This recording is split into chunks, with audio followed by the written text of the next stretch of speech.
Ghazali decode நேயர்களுக்கு அன்பு வணக்கம். இன்னைக்கு ஜூன் 26, 2026. ஓகே.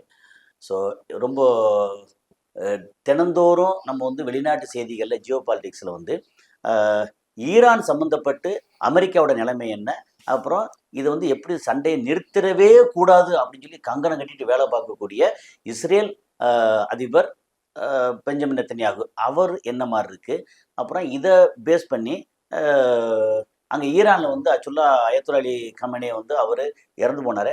அவரை நல்லடக்கம் பண்ணுறதுக்கு இந்திய பிரதம மந்திரி மோடி அவர்களுக்கு அழைப்பு கொடுத்துருக்காங்க, பிரசன அழைப்பு கொடுத்துருக்காங்க.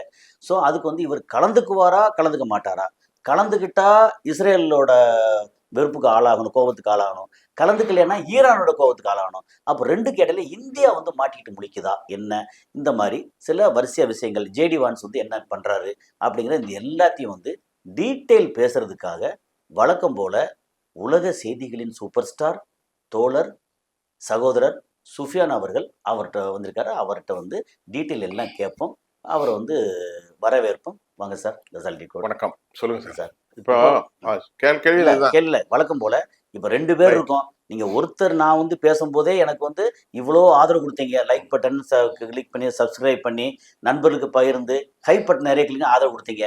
இப்போ 2 பேர் இருக்கோம். நீங்க வந்து உங்களுடைய ஆதரவு வந்து 2 பேருக்கும் சேர்த்த ஆதரவு வந்து தேவைப்படுது. அது வழக்கமாக நிறையா பண்றீங்க, இன்னும் நிறையா பண்ணணும்னு கேட்டுக்கிறோம். இப்போ வந்து அவர்கிட்ட ஓவர் டு சுஃபியான் சார். இப்போ சார் வந்து நீங்க ஒரு இன்ட்ரோ கொடுத்துட்டீங்க. ஆமா. அந்த இன்ட்ரோல வந்து ஜேடி வான்ஸினுடைய விவகாரத்தை சொன்னீங்க. ஆமா. இந்திய பிரதமர் நரேந்திர மோடிக்கு உச்சபட்ச தலைவர் சேதலி காமினியுடைய அந்த பரியல் 5ஆம் தேதியிலிருந்து 9ஆம் தேதி வரை ஜூலை மாதம். அவர் பிறந்த அந்த ஊர் பேர் மஷூரா ஏதோ நினைக்கிறேன். அந்த ஊர் ரொம்ப பியூட்டிஃபுல்லான ஊர். அந்த ஊருக்கு வர சொல்லியிருக்காங்க. சர்வதேச நிகழ்வுகளோடு நீங்கள் முதலில் சொன்னீர்கள். அதற்கு முன்பு ஒரு செய்தியை சொல்லிட்டு 2வது செய்தி. இது வந்து இப்போ உங்க களம், நீங்க வந்து என்னென்ன சொல்ல அது சம்பந்தம் நினைக்கிறீங்களோ அது எல்லாம் நீங்க சொல்லலாம். முதல் செய்தி என்னவென்றால், பிரேசிலுடைய பத்திரிகையாளர் பெப்பே இஸ்கோ அவர் வந்து ஒரு செய்தியை வெளியிட்டிருக்காரு. ஓகே. பிரேசில் நாளிதழில் பரபரப்பான செய்தி என்னவென்றால், அமெரிக்காவுக்கும் ஈரானுக்கும் இடையிலான பேச்சுவார்த்தையில் ஒரு சீஸ்ஃபயர் உருவாகுவதற்கு அதிக பாடுபட்டது பாகிஸ்தான். பாகிஸ்தான், கத்தார் 2. பாகிஸ்தான், கத்தாரும் முக்கியம். பாகிஸ்தானுடைய அசீம் முனீரும் அவருடைய சர்ஃபாஸ், ஆமா, ஷாபாஸ் ஷெரீஃபும், சஃபாஸ் ஷெரீஃப், நாட்டு சஃபாஸ் ஷெரீஃபும் இணைந்தார்கள். கத்தரும் அப்துல் ரஹ்மான் அல்தானி போன்றவர்களும் நன்கு பணியாற்றினார்கள். இந்த நிலையில் இந்த தூதுக்குழுவை படுகொலை செய்வதற்கான திட்டத்தை மொசாத் வகித்ததாக பிரேசிலுடைய மிக முக்கியமான நாளிதழ் ஊடகவியலர் பெப்பே இஸ்கோவுடைய கருத்து பெரும் பிரளயத்தை ஏற்படுத்தியிருக்கு. புதுசா இல்ல, நான் வந்து எனக்கு இன்னும் இது வந்துச்சு நேத்துல எனக்கு தெரிஞ்சு வரல. பெப்பே இஸ்கோவுடைய இந்த கருத்தை மேற்கோள் காட்டி பாகிஸ்தான் உடனடியாக தனது உளவு அமைப்பின் மூலம் மொசாத்தினுடைய இந்த வலையை மிக தெளிவாக தெரிந்து கொண்டு ஓமன் மூலம் ஒரு எச்சரிக்கையை விடுத்திருக்கிறார்கள்.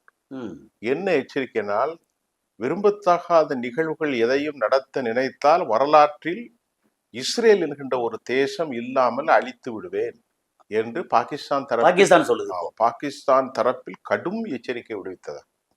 தற்போது பெரும் பரபரப்பை ஏற்படுத்தியிருக்கிறது. இது குறித்து அமெரிக்காவோ பாகிஸ்தானோ இஸ்ரேலோ வாய் திறக்க மறுக்கிறார்.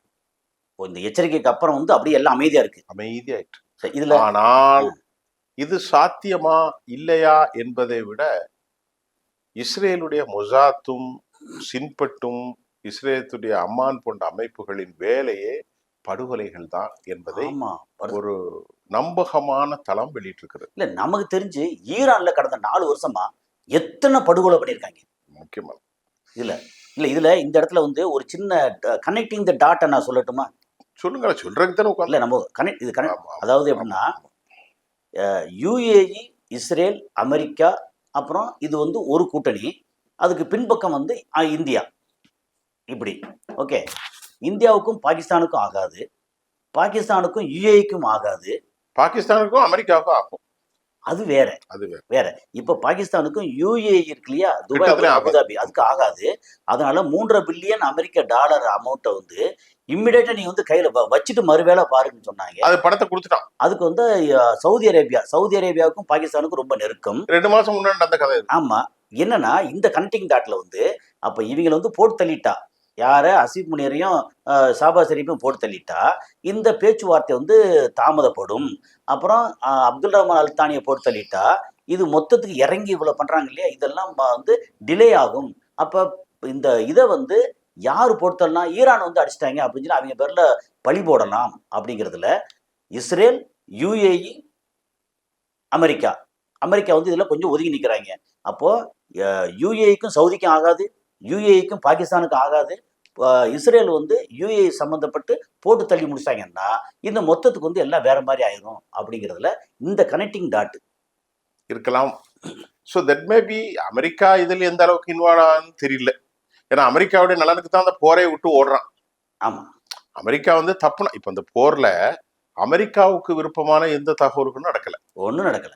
அமெரிக்கா வந்து சென்ட்ரிபியூஜ் செய்யப்பட்ட 453 கிலோகிராம் கொடுப்பது குறித்து பேச்சுவார்த்தை இல்ல முடிஞ்சு. அமெரிக்காவுடைய 2வது ஹெர்மூஸ் விவகாரத்தில் அமெரிக்காவுடைய நடவடிக்கைகள் இல்ல, சுங்கச்சாவடி கட்டணம் கிடையாது என்று அறிவித்தாலும் இவர்கள் ரகசியமாக செய்கிறார்கள். நேற்று ஒரு கப்பலை அடிச்சிட்டாங்க.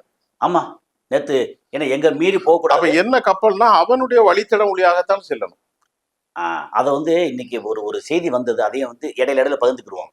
என்னன்னா இந்த ஹர்மூஸை தாண்டி நீங்க வந்து இப்போ ஃபுஜேரா வழியா நீங்க வந்து வேற ரூட்ல போனீங்கன்னா அடிப்போம்ன்றாங்க. அடிப்படை சொல்லிட்டாங்க. நீங்க வந்து ஹர்மூஸ் எங்க ரூட்ல தான் போகணும், இங்க வந்து டேர்ன் பண்ணக்கூடாது. ஏன்னா இங்க கனெக்ட் ஆகி வேற ரூட்ல போனா தப்பு இல்லை, இதே ரூட்ல வந்து கனெக்ட் ஆகி வேற ரூட்ல போனா அடிச்சு விடுவேன். அதான் அப்புறம் ஓமனுக்கு இவங்களுக்கு இன்னைக்கு தெளிவா சொல்லிட்டாங்க. 24 கடலியாடு அந்த கடலாடி அந்த மைல் அளவுல 21 தான் வருது. ஓகே. ஆனா உலக சட்டப்படி 12 24 வரலாம். 12 24 இந்த பக்கம் 12, ஓமனுக்கு 12. ஆனா எங்க 2 பேருக்குமே 21 தான் வருது. 12 21 தான் 21 தான் வருது. 10 10 தான் வருது. இல்ல இப்போ ஆமா என்ன கணக்குன்னா 12 நாட்டிக்கல் மைலுங்கிறது 18 கிலோமீட்டர். ஆமா, இப்போ 37 கிலோமீட்டர் வரணும், 33 தான் இருக்கு. 33 தான் இருக்கு. அதனால அமெரிக்காவுடைய வெளிவிவகாரத்துறை அமைச்சர் மேக்கோ ரூபியோ வந்து கடும் கருத்தில் இது உலகத்திற்கு தவறான மாடலை சொல்ல போகிற செய்தி, உலகத்துல எங்கும் நடக்காத புதிய நடைமுறையை ஈரான் துட்டு கொடுக்கறதுக்கு நாங்க அனுமதிக்க மாட்டோம். சரி, அப்ப இது 1 2 இது அமெரிக்காவுக்கு பிடிக்காத விஷயம். சரி, அமெரிக்காலாம் இஸ்ரேல் அதாவது ட்ரம்புனுடைய அனுமதி இல்லாம இந்த செய்தியா வந்தாலும் சொல்ல மாட்டார், பண்ண மாட்டாங்க. அப்புறம் 3வது இந்த 2 தான் முக்கியம். அணு ஆயுதங்களை பத்தி 60 நாளைக்கு அப்புறம் பேசிக்கலாம். ஹெர்மூஸை பத்தி பேச இந்த விஷயம் கலெக்ஷன் மணியை அவங்க சர்வீஸா கலெக்ட் பண்றாங்க. 3வது ஐசிபிஎம் போன்ற இன்டர் கான்டினென்டல் பாலிஸ்டிக்ஸ் மிசைல் விஷயமோ, பராக்சிகளுடைய விஷயமோ, $300 பில்லியன் கொடுக்கற விஷயமோ, இது எல்லாமே மணி வந்து பிளாக் ஹெட். நேற்று அல் ஜசீராவுல பேச்சு செய்தி வருது தலைப்புல. அதுல பக்கர் கலிபா சொல்றாரு, பைத்தியக்காரனா நாங்க எங்க பணத்தை அவங்க கையில கொடுத்துட்டு அவங்க நாட்டுல விளையக்கூடிய உருளைக்கிழங்கும் பட்டாணியும் வேற என்னது என்னமோ சொல்லி சோயா பீன்ஸையும் வாங்கி திங்கிறதுக்கு நான் குறுக்கிட்டு பண்றேன். அந்த 300 பில்லியன்ல இல்லது, இந்த 24 பில்லியன்ல சொல்றாங்க. 300 பில்லியன் தனி விஷயம், அது தனி, அது பேசவே இல்ல. அத பத்தி எங்க இருந்து அது அப்படி இருக்கு, டார்மனா இருக்கு. அது ஒரு ரகசியம். டார்மன்னா என்ன சொல்றது? டார்மன்ட்னா தூங்கிட்டு இருக்கு. அது ஒரு பக்கம் இருக்கு. 24 பில்லியன்ல 12 பில்லியன்ல டெக்சஸ்லயோ காலிபோர்னியாவிலயோ ஜார்ஜியாவிலயோ எங்க இருந்தாலும் வச்சுக்கோங்க, விளையக்கூடிய பொருளை நான் கொடுத்து கணக்குல வர வச்சுக்கிட்டேன். எவ்வளவு கொடுப்பா கணக்குல வரைக்கும் அந்த பணம் எனக்கு வந்துரும். $12.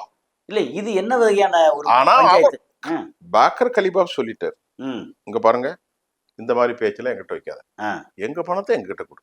அல் ஜசீரால சொல்லிட்டார், தெளிவா சொல்லியிருக்காரு. அதனால இப்ப இது ஒரு பிரச்சனை. இப்ப எனக்கு என்னன்னா முதல் மரியாதையில ஒருத்தர் சொல்லுவோம், எனக்கு ஒரு உண்மை தெரியணும். இப்ப என்னன்னா சாமி எனக்கு ஒரு உண்மை தெரியணும்னாலும் இதுல வந்து ஒரு பெரிய உலக தலைவர்கள் பங்கு பெறாங்க.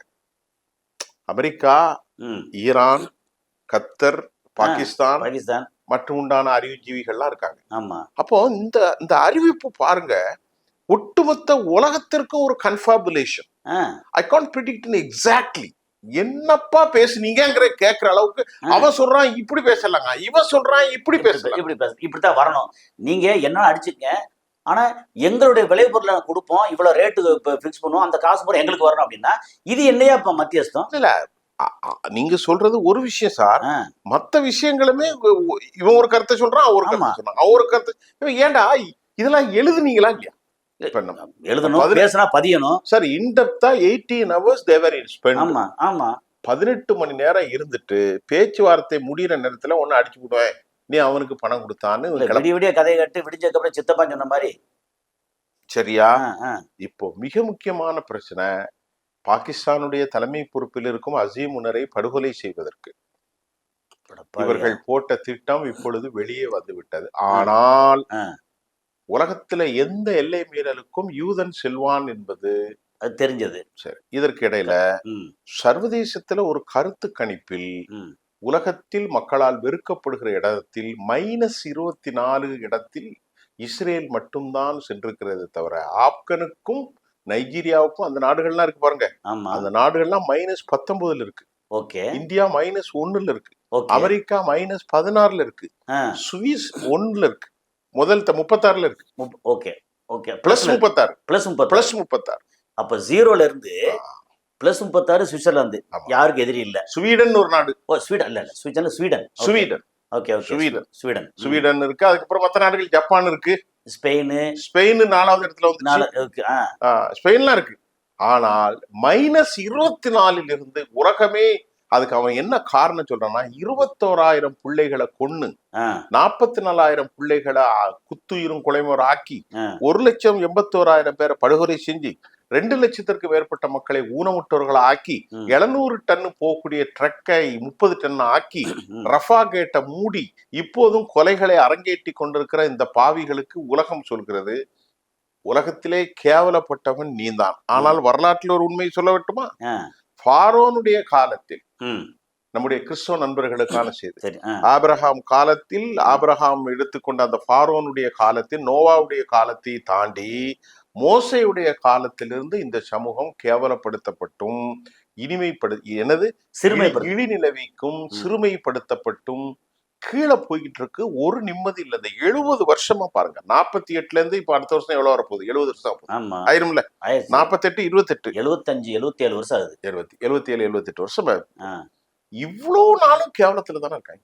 என்னைக்கும் நிம்மதி இல்லை. அவனை யாருமே நல்லவன்னு சொல்லலையே. அதாவது ஆசைப்படு, பேராசைப்படாத. நீ நான் நல்லா இருக்கணும்னு நினை, அடுத்தவன் நாசமா போயிட்டு நான் நல்லா இருக்குன்னு நினைக்காத. ஓகே, நான் அறிவாளின்னு நினை, நான் மட்டும்தான் அறிவாளின்னு நினைக்காத. இந்த சில விஷயங்கள் இருக்குல்ல, அங்க தனக்கு இடம் கொடுத்தானே அவனை பூரா விரட்டி விட்டு அதுக்கப்புறம் பக்கத்துல பேராசை என்னன்னா ஜோர்டான்ல, சிரியால, எகிப்துல, லெபனான்ல பூரா நான் ஆக்குபை பண்ணிக்கிறேன். அதுக்கப்புறம் பாத்தீங்கன்னா சவுதி அரேபியா போவேன். அதுக்கப்புறம் எகிப்துல இன்னும் கொஞ்சம் எக்ஸ்ட்ரா எடுப்பேன், கைரோ வரைக்கும். இப்போ கிரேட்டர் இஸ்ரேல கொண்டு வருவேன். உலகத்துல பூரா நாம் தான் ராஜ்யம் அடக்கணும் அப்படின்னா இது என்ன ஒரு வெங்காயம் விளக்கண்ண மாதிரி இவங்க நினைப்பாங்களா? மற்ற பூரா அப்படியே வாயில அப்படி விரல வச்சுக்கிட்டு சூப்பிட்டே பார்த்துக்கிட்டு இருப்பாங்களாக்கும். இப்ப அடிக்கிற அடி பாருங்க, அவங்கள திரும்பவும் நாடோடிகளா, நாடு இல்லாம அலைய விட்டு அது வந்துரும். அது எப்போன்னு சொல்ல முடியாது. இதுக்கிடையில பக்கர் கலிபா சொல்றாரு, நாங்க அக்ரிமெண்ட் தான் போட்டிருக்கோம். அவருடைய வார்த்தைகளின் தமிழாக்கம் இதோ MOU தான் போட்டிருக்கோம், புரிந்துட்டு தான் போடுறோம், அக்ரிமெண்ட் போடல. அதான் MOU. சரி, பரவாயில்ல, பேசிக்கலாம். அதாவது மொமெண்டம் ஆஃப் அண்டர்ஸ்டாண்டிங். ஆமா. ஆனா பல தசாப்தங்களாக ஒரு 5 தசாப்தம் 50 வருஷம் ஆயிடுங்களா? 47க்கு 50க்கு என்ன ஆச்சு? அமெரிக்கா மீது நம்பிக்கையற்ற நிலை, இது போன்ற ஒரு நிலையை அவர் ரொம்ப பரிகாசமும் ஒரு மோக்கரிங்கிற வார்த்தையை பயன்படுத்தி ரொம்ப பரிகாசம், ரெடிகுலஸ் சொல்றதை விட மோக்கரி, சிறுமைத்தனம் படுத்திருக்கிறார். அடுத்து மேலும் அவர்கள் தங்கள் வாக்குகளை ஒருபோதும் பிராமிஸ் பண்ணா நிறைவேற்ற மாட்டானே, அவனை எப்படி நாங்க நம்புறதுன்னு யாரு சொல்றா?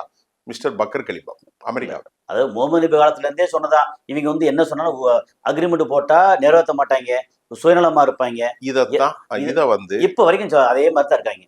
இப்ப என்னன்னா, எனக்கு ஒரு டவுட் என்னன்னா, இப்ப இந்த அக்ரிமெண்ட் எவ்வளவு காலத்துக்கு விலக்க போகுது?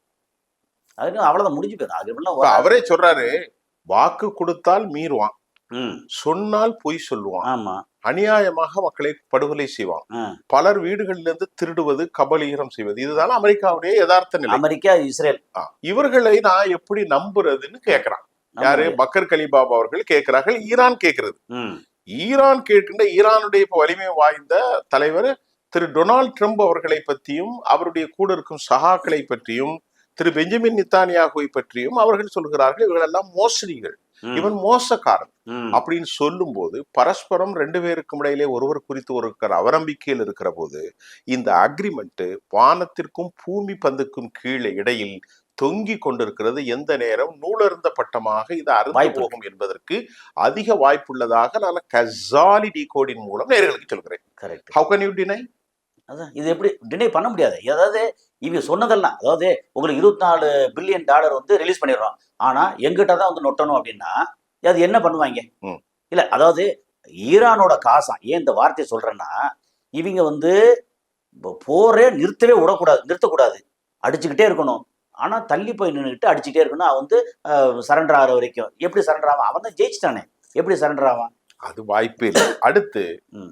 அடுத்த திட்டம்னு வெளியே இருக்கு. இன்னைக்கு சொல்லக்கூடிய எல்லாமே மிஸ்ட்ரி, அறிந்து கொள்ள முடியாத திட்டங்கள். ஒன்று அசீமுனர் கொலை, மற்றது நம்ம பக்கர் கலிபா விஷயம் சொல்லிட்டோம், நீங்க சில விஷயத்த சொல்லிட்டீங்க. அடுத்து ஏமனை எந்த நேரமும் தாக்குவதற்கு தயார் நிலையில் சீக்ரெட் பிளான். அமெரிக்காவா இஸ்ரேல் ஏமனின் ஏராளமான பேர்களை கொலை செய்யப்பட்டு விட்டதாகவும் தகவல் வருகிறது. ஆனால் நாம் அதற்கு முன்பு அப்படியெல்லாம் நடக்கவில்லை என்றுதான் பேசிக் கொண்டிருந்தேன். இப்பொழுது சில தகவல்களை இவர்களே கசிய விடலாம். இல்லை என்றால் ஏமன் தலைவர்களை பலரை கொலை செய்வது, அப்துல் மாலிக் அல் ஏமன், அதே மாதிரி எஹியா ஷாரி போன்ற மிக முக்கியமான ஆட்களை அவர்கள் கொலை செய்வதற்கான நடவடிக்கை எடுத்திருப்பதாகவும், ஏமன் என்னைக்கும் ஆபத்து என்றால் ரெட்சியில் அவருடைய ஆதிக்கம் மட்டுப்படுத்த முடியாது, there is no impossible of restoration என்ற முடிவுக்கு கன்க்ளூடர் ஆன ரகசிய திட்டங்களை இஸ்ரேல் வகுத்து. இஸ்ரேல் வந்து எப்பவும் நேரே அடிக்க மாட்டான், வீரன் கிடையாது. ஒன்னு காலில் விழுவும், காலை பிடிப்பான், இல்ல காலை வாருவான். தலைவர்களை கொலை செய்யறது அவனுக்கு முக்கியமான வேலையே. கொலை, அதுக்கு எல்லாம் திட்டம் வச்சிருப்பாங்க. அவனு என்ன திட்டம்னா, ஆயுத போராட்டத்தால் வெற்றி கொள்ள முடியாது என்பதை அமெரிக்காவும் இஸ்ரேலும் உணர்ந்து விட்டது. அவங்க ஆதி காலத்துல என்ன பண்ணுவாங்க? ஒண்ணு ஆசை வார்த்தை காமிப்பாங்க, பொம்பளை அனுப்புவாங்க, மாது அது சூதுன்னு எல்லாம் பண்ணுவாங்க. இல்லைன்னா திடீர்னு பார்த்தா காலவாரிட்டு கொலை செய்ய வைப்பாங்க. இதை தாண்டி எந்த காலத்துல ஆயுத போராட்டத்துல ஆயுதத்தை வச்சு ஜெயிச்சிருக்காங்க? ஜெயிக்க வாய்ப்பே இல்லையே. ஆயுத போராட்டத்தில் இவர்களுடைய பலிஸ்டிக்கோ, இவர்களுடைய விமான தாக்குதல்களோ, இவர்களுடைய கடல் நேவியோ எதுவுமே வெற்றி பெற முடியாத நேரத்தில் இப்போது அவர்கள் எடுத்திருக்கிற ஆயுதம் தேசத்துக்குள் குழப்பம் ஏற்படுத்தி நாட்டில் அது நடக்காது. எங்க தோத்து போச்சு? ஈரான்ல தோச்சு. அப்ப ஈரானோட பிராட்சி தான் இங்க இருக்காங்க. நடக்கவே நடக்காது. அங்க ஏதாவது ஆட்கள் வந்தா என்ன, அது சொந்த சகோதரன் தான் சரி, அது வந்து மொத்தத்துக்கு சோழி முடிச்சு அடுத்த வேலை வைப்பாங்க சார். அதுதானே சார் அவங்களுடைய மேஜர் பிளான். அதனுடைய தோல்வி கண்டுதானே சார் பேச்சுவார்த்தைக்கே வந்திருக்கான். எல்லாம் முடிச்சல. இப்ப ஏமன்ல வந்து நீங்க ஐயா சாரி, இப்ப சின்வாரி சாரி, யாரும் ஆரம்பத்துல விட்டுருங்க, இல்ல யாரும் இருக்கட்டும். இனி வந்து அங்க இஸ்ரேலோட திட்டம் எந்த நாட்டிலையும் பலிக்காது. எந்த நாட்டிலையும். என்ன காரணம்? எல்லாரும் தெரிஞ்சுக்கிட்டாங்க, நீ பேர்பட்டதானடா.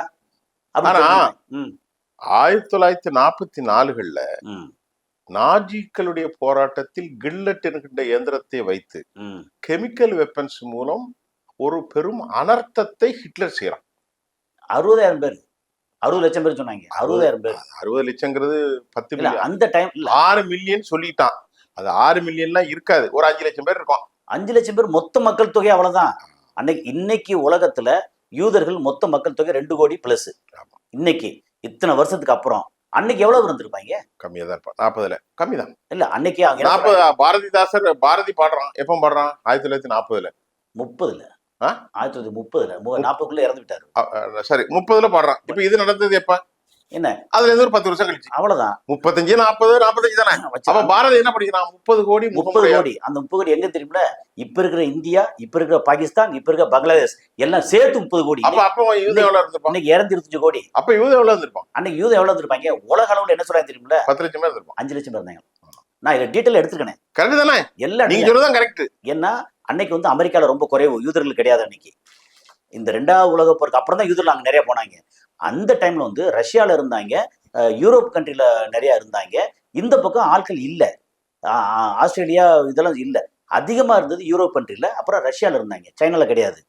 சைனால இல்ல இந்தியாலயும் பெருசா கிடையாது. இந்தியால கொச்சியில கொஞ்சம் இருந்தாங்க. அது வந்து எப்படின்னா ரொம்ப மீகர், ஒரு 100-200 மீகர். நான் சொல்றது லட்சங்கள்ல. எப்படின்னா மொத்தம் அன்னைக்கு இருந்தது 5 லட்சம் பேர்.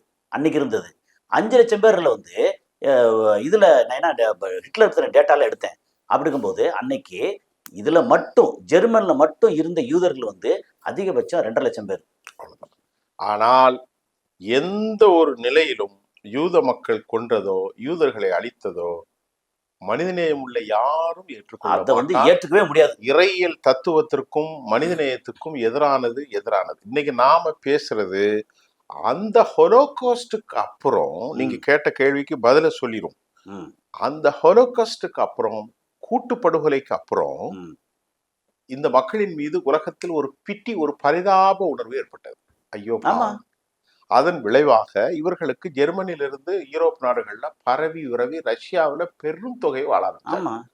அப்படி ஆரம்பித்த காலத்தில் ஈரோப்புல இவர்களுக்கு எதிராக ஒரு எதிர் மனநிலை உருவானது. என்னவென்றால், அங்கே போய் இவர்கள் கந்துவட்டி வியாபாரம், உலகமே அதுதானே, மொத்த இந்த வட்டி வியாபாரமே இவங்க ஆரம்பிச்சதானே. அது ஈரோப்பிய சமூகத்துக்கு பிடிக்கவில்லை. 2 பேர் சேர்ந்தா ஒருத்தனை பிரிச்சு விடுறது. அதனால இவர்களை காலனியாகவே ஈரோப்பிய சமூகம் ஒதுக்கி கொண்டது. முன்னாடி பேசியிருக்கோம். யூரோப் வந்து அங்க இருக்கிற கிறிஸ்துவர்கள் அத்தனை பேரும் வந்து கொலை செஞ்சவங்க யூதர்களை வந்து பார்த்தாலே பிடிக்காது. இப்ப பிடிக்காது, எப்ப பிடிக்காது. இப்ப இந்த கதையை நம்ம பேசிட்டோம். பேசிதான் உத்துமானியா பேரரசினுடைய வீழ்ச்சிக்கு பின்பு இங்க வந்து கள்ளத்தனமாக குடியேற்ற பிறகு அதுவரைக்கும் அவர்களை பற்றிய ஒரு சம்பவங்கள் உலகத்தில் பெரிதாக இல்லை.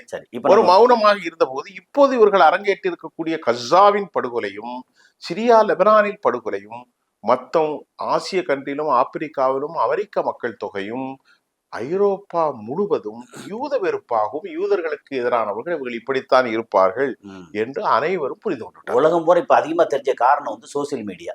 இப்பதான் வந்துட்டு, அப்ப சோசியல் மீடியா கிடையாது. ஆனா அன்னைக்கு அவங்க சொல்றதுதான் செய்தி. இன்னைக்கு சோசியல் மீடியா வந்துருச்சு. சரி, இதுல வந்து இப்போ ஒன்னொன்னு வழக்கம் போல இப்ப டைம் வந்து நிறைய முடிஞ்சது. முக்கியமா வந்து என்ன சொன்னீங்க, 20 நிமிஷம் தாண்டி இருக்கும். அசிவ் முனீர் இவங்க எல்லாம் கொல்றதுக்கு ரெடி பண்ணாங்க. நம்பர் 1 4 செய்தி சொல்லிருக்கோம். 4 செய்தி சொல்லி முக்கியமான செய்திகள் இது எல்லாமே. இதுல வழக்கம் போல சில செய்தி என்ன, 1 அங்க அமெரிக்கால எப்படின்னா ஒரு பெரிய கட்டடம் வந்து ஒபாமா பேர்ல உள்ள ஒரு கட்டடம். ஒபாமா முன்னாள் பிரசிடென்ட். அந்த கட்டடத்தை வந்து இவர் வந்து என்ன சொல்றாருன்னா, நோ ஒபாமா பேரை மாத்திரணும். அது எந்த பிரேக் என்ன சொன்னா, Trump planning on closing newly constructed Obama centre as part of DEI crackdown, calling it a waste of taxpayer fund. The long-standing feud between President Trump and President Barack Obama has reached a new chapter. என்ன Obama பேர்ல எதிர்க்கூடாது, அதெல்லாம் close பண்ணு. இப்ப நம்ம ஊர்ல வந்து முன்னாடி வந்து ஆட்சிக்கு வந்தோம்னா மாத்த பேரை ஒபாமா பேர்ல நீங்க சொல்ற பார்த்தா அரசு கட்டிடமா இருக்கும். அரசு கட்டம் தான். அப்ப சரி, என்ன அரசு கட்டத்தை வந்து பேரை மாதிரி வந்து டேக்ஸ் பேரோட வந்து பணம் இதெல்லாம் வந்து வேஸ்ட் அப்படின்னு சொல்லிட்டு அதை வந்து க்ளோஸ் பண்றது, கட்டம் இடிக்கிறது. நம்ம ஊர் அரசியல் தான் அதோட கேவலமா இருக்காங்க. ஏன்னா இது பண்ணது பூரா ஒபாமா தான் 6 பில்லியன் கொடுத்தாருன்னா நீ என்னடா பண்ணிருக்கீங்க? 300 பில்லியன் கொடுக்குறேன், 24 பில்லியன் ரிலீஸ் பண்றேன், போய் தோத்துட்டு வந்திருக்க. அன்னைக்கு வந்து சண்டையே போடாம போய் பேசி எல்லாத்தையும் கிளியரா பண்ணிட்டு போனார் ஒபாமா. ஆனா இன்னொன்னு சார், இந்த 400 வருஷம் வரலாற்றுல ஓகே அமெரிக்காவுடைய வரலாறு எவ்வளவு நாள்? 350 வருஷம். 400 வருஷம் வைக்க வாஸ்கோ ட காமா தானே கண்டுபிடிச்சான். ஆமா. அந்த வரலாற்றில் ஒரு அமெரிக்காவை கீழ் நிலைக்கும் கொண்டு போன ஒரே பெருமை டொனால்ட் ட்ரம்புக்கு மட்டும்தான். இல்ல இன்னும் இருக்கு, பெண்டிங் இன்னும் மிச்சம் இருக்கு. அது முன்னாடி இல்ல இப்ப அவர் வந்து இன்னும் அவர் கடைசி காலம் வரைக்கும் இன்னும் 2.5 வருஷம் வரைக்கும் அமெரிக்காவை இன்னும் நாஸ்திப்படுத்திட்டு தான் வெளியே போவார் அல்லது போவாரு. இப்பவுமே அமெரிக்கா ஒண்ணு இல்ல, ஒன்னு ஆயிடுச்சு. சரி, அடுத்த ஒரு செய்தி வந்து JD Vance says UAE is by far the most pro-Israeli country in the Gulf அப்படிங்கிறது இப்போ சொல்லியிருக்காரு. UAE has losses billions in infrastructure, military and intelligence during ongoing Iran-US வார்ல வந்து அது வந்து முக்கியமா சொல்லி. அந்த செய்தி கொஞ்சம் விரிவா சொல்லுங்க நேயர்களுக்கு. என்ன தமிழ்ல சொல்லுங்க, அதாவது அவங்களுக்கு புரியணும். ஆமா, அதாவது இந்த வார்ல வந்து அதிகமான இழப்பு இன்ஃப்ராஸ்ட்ரக்சர் அதுன்னு இழந்தது வந்து UAE அப்படிங்கறத JD Vance சொல்றாரு. ரொம்ப அபிஷியல் செய்தி. ஆமா, ஏன்னா வால் ஸ்ட்ரீட் ஜேர்னல் வருது, அந்த செய்தி ஜேர்னல்லாம் விட்டுருங்க. அமெரிக்காவுடைய வைஸ் பிரசிடென்ட் VP சொல்கிறார், அமீரகம் உங்களுக்கு புரியும் சார், துபாய் வந்து பெரும் அழிவை சந்தித்திருக்கிறது என்று சொல்கிறார். UAE என்றால் யுனைடெட் அரப் எமிரேட்ஸ். அமீரகம் பெரும் அழிவை சந்தித்திருக்கிறது, பெரும் பண இழப்பை சந்தித்ததாக அமெரிக்காவுடைய துணை ஜனாதிபதி JD Vance அவர்கள் கூறியிருக்கிறார். ஓகே, அடுத்த செய்தி வந்து Israel defence minister Katz vows IDF will stay indefinitely in security zones across Lebanon, Syria, and Gaza, covering 1,000 square kilometer of seized territory. Israel will only leave Lebanon after Hezbollah disarms. Okay, direct defense Right. of US.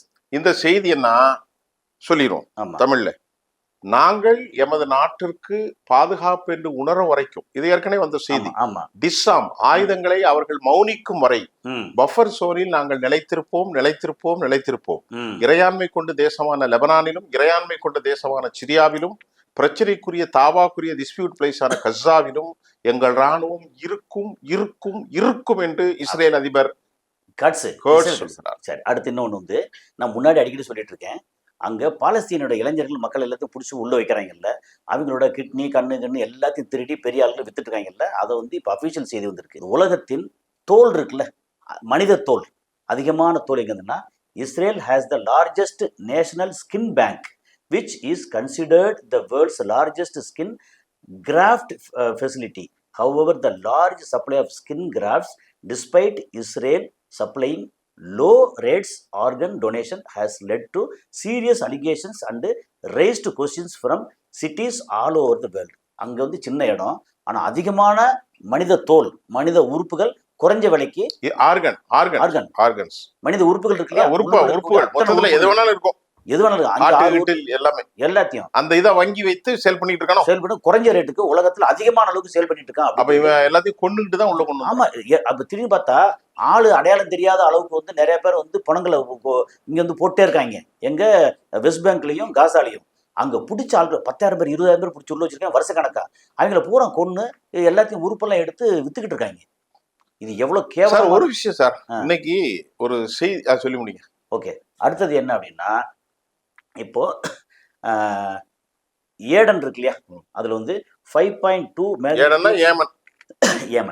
Yemen அந்த Aden அந்த எண்டில். Okay, 5.2 magnitude quake hits Gulf of Aden near Yemen Somalia. அங்கே வந்து இப்போ 5.2ங்கிறது நல்ல இதுதான், ஆனால் வெளியில் வந்து இன்னும் பெருசாக வந்து பரவலை, இல்லை ரொம்ப பெரிய டேமேஜ் ஆகலை. காரணம் வந்து வெனிசுலா வந்து பயங்கரமாக ஆனதுனால அது அந்த செய்திக்கு முன்னாடி இது பெருசாக ஒன்றும் வரலை, பெரிய செய்தியாக வரலை. அங்கேயும் இந்த மாதிரி இருக்குது அப்படிங்கிறது தான். அதுக்கப்புறம் வந்து நம்ம ஏற்கனவே சொன்னோம், மோடிக்கு முதல்ல பேசணும்ல இன்வைட் பண்ணியிருக்காங்க. அதில் என்னன்னா, கொல்லப்பட்ட ஈரான் தலைவர் கொமேனியின் இறுதிச் சடங்கில் கலந்து கொள்ள நேரில் வருமாறு மோடிக்கு ஈரான் அரசு நேரடியாக அழைப்பு விடுத்துள்ளது. கொமேனி கொல்லப்பட்டதற்கு இதுவரை வருத்தம் கூட தெரிவிக்காத மோடியை மதித்து இறுதிச் சடங்குகளுக்கு வர சொல்லி கடிதம் எழுதியிருக்கிறது ஈரான். இன்னும் இதுவரைக்கும் வருத்தம் தெரிவிக்கல மோடியோ இஸ்ரேலின் பிடித்து கொண்டு ஆட்டிக்கொண்டிருப்பவர். எனவே ஈரான் போனால் அவரது அரசியல் வாழ்க்கை அம்பேலாகிவிடும். ஈரானுக்கு போகாவிட்டால் ஜென்மத்துக்கும் ஈரான் மோடியை மன்னிக்காது. மோடியை பழிவாங்குகிறோம் என்று இந்தியாவை ஈரான் பழிவாங்கும். ஆக மொத்தம் மோடி என்கிற ஒரு தனி மனிதரால் பாதிக்கப்பட போவது இந்தியர்களாகிய நாம் தான். இதுல RSS என்ன நினைக்கினா, மோடியை எப்படியாவது காலி செய்யறதுக்கு அவன் முயற்சி பண்ணுவான். ஆமா, RSS என்ன முயற்சினா, மோடி பதவி இறக்கம் செஞ்சிடணும். 75 வருஷத்துக்கு வயசு முடியுமா முன்னா எதுவும் நடக்கல. ஏன்னா இப்ப RSSக்கு ஒண்ணுமே பண்ண முடியல. ஓகே, RSS இப்ப தோத்து போய் கிடக்கும். RSS ஐயா நம்ம தெரியாம கொண்டு வச்சுட்டோமா, ஒரு அமாவாசையை கொண்டு போய் வச்சோம் நம்மள. அதனாலதான் மோகன் பாகவத் போகாம கிடக்கான். ஆமா, அவங்களால அவர் ஏன் உட்கார்ந்து இருக்க தெரியுமா? மோகன் பாகவத் எனக்கு 75 வயசு ஆயிட்டு, நானும் போறேன் நீனும் போன்னு சொன்னா, இப்ப இவன் போக மாட்டேன் நானும் போக மாட்டேன் அவரும் சொல்றாரு. ஆமா, மோடி ஐயா போனாதான் நான் போவேன், அப்ப ஐயா போகல நானும் போக மாட்டேங்கிறாரு. இப்ப திரும்ப வந்து முரளிமனோகர் ஜோஷியும் அத்வானி திரும்ப வந்து உட்காந்து, நீ என்னடா உட்காந்துருக்க, நான் வருவேன் வரணும். இனிமே மொத்தத்துல ஒண்ணு சொல்லிட்டேன், இன்னைக்கு ஆஷுரா அப்படிங்கிற ஒரு நாள். ஓகே, அநீதிகள் அழிக்கப்படும் இன்னைக்கு நாள். ஆமா, ஆஷுரா என்றால் வேற ஒண்ணு மதச்சடங்குகள் இல்ல, இது யூதர்களுக்கு முக்கியமான நாள், இஸ்லாமியர்களுக்கும் முக்கியமான நாள். ஓகே, உலகத்துல எந்த அநீதியானனும் உலகத்துல நிக்க மாட்டான். நீங்க உதாரணத்துக்கு பாத்தீங்க, ரஜபக்ஷ அநியாயம் செஞ்சான், அவனுடைய குடும்பமே இன்னைக்கு பேர் இல்லாம போயிடுச்சு, மொத்தத்துக்கு இல்லாம ஒண்ணும் இல்லாம போயிடுச்சு. அதனால ஆட்சி கிடைச்சிட்டு அப்படின்னு நீங்க பெருமை கொள்ளாதீங்க, அதிகாரம் கிடைச்சிட்டுன்னு வானுக்கும் பூமிக்கும் தொலையாதீங்க. உங்களின் ஆட்சியும் அதிகாரமும் தர்மத்திற்கு விரோதமா எந்த ஆட்சியா இருந்தாலும் சரி, அமெரிக்காவா இருக்கட்டும், சவுதியா இருக்கட்டும், இத்தாலியா இருக்கட்டும், யாரா இருந்தாலும் சரி, இஸ்ரேலா இருக்கட்டும், இந்தியாவா இருக்கட்டும், மக்கள் விரோதம். மனித சமூகம் அவ்வளவு ஒண்ணுதான். மனித சமூகம் நம்ம தான் பிரிச்சுக்கிட்டோம், நீ இந்து, நீ முஸ்லீம், நீ கிறிஸ்தவன், நீ ஜீவ்னு. ஆனால் இறையியல் தத்துவத்திலும் சயின்டிபிக்காவும் ப்ரூவ் ஆனது மனிதர்கள் அனைவரும் ஒன்று. ஒன்று எல்லாம் நீங்க தான் வச்சுக்கிட்டீங்க ஒரே பேர். ரத்தம். நீங்க தான் அவன் வெளிநாட்டுக்காரன். ஆ. இப்ப நம்ம சொல்றோம் ஒரு மனிதன், அது ஆமா. யூதரா இருக்கட்டும், ஒரு இஸ்லாமியரா இருக்கட்டும், ஒரு இந்துவா இருக்கட்டும், ஒரு யூரோப்பியனா இருக்கட்டும், ஒரு மங்கோலியனா இருக்கட்டும், ஒரு கரிபியனா இருக்கட்டும். So, இன்னைக்கு அந்த அசுரா இந்த நாள் வந்து அநியாயக்காரர்கள் தண்டனை பெறுவார்கள். அது உண்டு உண்டு உண்டு. Right. அது யாரா இருந்தாலும் சரி. இன்னைக்கு அப்போ கசாலி டீ கோடுக்கு அருமையான சில நல்ல செய்திகள் வந்திருக்கு. நல்ல இவ்வளவு நேரம் பேசினா நம்ம மக்கள் வந்து Right, right. பேசினாலும் வந்து நிறைய ரசிக்கிறாங்க, பாக்குறாங்க. அந்த அளவுல நேயர்களுக்கு நேயர்களுக்கு எப்பவுமே நன்றி தான். இல்ல ஒண்ணு, இலங்கையில இருந்து ஒரு சகோதரர் சொல்லியிருந்தாரு, இலங்கையில இருந்து நாங்கள் சாரை சாரையாக பார்க்கிறோம் அப்படின்னு. உங்க டிகோடிங் நான் பாக்குறது இல்ல. நான் எந்த டிவிலையும் பேசிட்டு ரெகுலரா போயிடுவேன். பாப்பேன். எந்தெந்த நாடு சொல்லி நான் பார்க்கவே மாட்டேன். இலங்கை இருக்கு இல்லையா, முன்னாடி வந்து வெறும் 3% 4% பார்த்தவங்க இன்னைக்கு இலங்கையில வந்து 20% பாக்குறாங்க. பாக்குறேன் இலங்கையில. இலங்கையில எக்கச்சக்கமான பேர் நம்ம கசாலி டீ கோட பாக்குறாங்க. இந்தியால இருந்து நிறைய. அப்புறம் இலங்கை மக்களின் மீது எனக்கு ரொம்ப ஒரு பாசம் உண்டு. சரி, நம்ம பிள்ளைகள் தானே எல்லாரும். இலங்கை தமிழ் மக்கள், இலங்கையினுடைய சிங்கள மக்களின் மீது எனக்கு அன்பு உண்டு. எல்லா மக்களும் தான். எல்லாம் நம்முடைய மக்கள். யுஏஇ வந்து நிறைய பாக்குறாங்க. அப்படிங்கும்போது நமக்கு நம்ம சொல்ற விஷயங்கள் இருக்கு இல்லையா, அது வந்து நம்ம சொந்த கருத்தா இல்லாம வந்த கருத்து என்ன இருக்கோ. அவ்வளவுதான் அவ்வளவுதான். எனவே நீங்க வந்து இவ்வளவு நேரம் அந்த டீட்டெயில் எல்லாம் சொன்னதுக்கு ரொம்ப நன்றி.